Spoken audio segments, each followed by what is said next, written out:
News at 5. 3 fast-moving wildfires pushed by winds that firefighters describe as some of the most challenging they've ever seen are burning in the Los Angeles area. There are 4 wildfires burning in LA right now. The Palisades fire is the largest and most destructive. The Eaton fire is the second largest, following by the Hearst and Woodley fires. Meteorologist Peter Hall is looking into how the current weather conditions on the West Coast are fanning the flames. Pete, the pictures coming out of LA are devastating.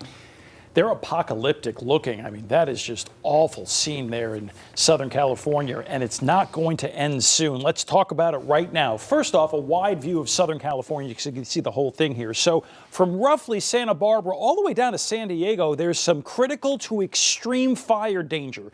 It doesn't get higher than extreme when we talk about a fire weather threat. Plus, there's a particularly dangerous situation red flag warning. You might have heard of that PDS tornado warning. This is a PDS red flag warning, and there's also a high wind warning.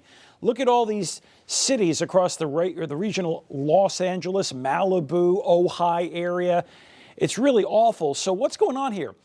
Well, you got the Santa Ana wind. You might have heard of that expression. High pressure is building east of the Sierra Mountains, and then air is pushed down across the mountains. It's actually, when it goes down the mountains, it's compressed and warmed, and that means it dries out, and then it goes over the deserts, which are already dry, and then the air squeezes through the canyons, creating the strong winds, because the air has to go somewhere, and all that air rushes through those valleys and canyons, and these winds create hot, dry conditions and a very, very high fire danger.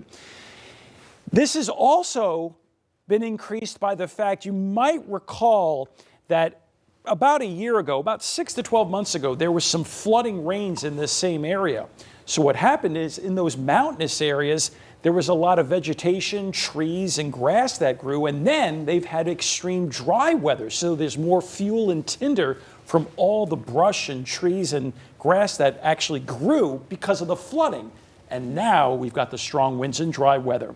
We'll keep an eye on it for you guys. Great explanation, Peter. Thank you. Still ahead on NBC 3 News at 5:30. New details coming out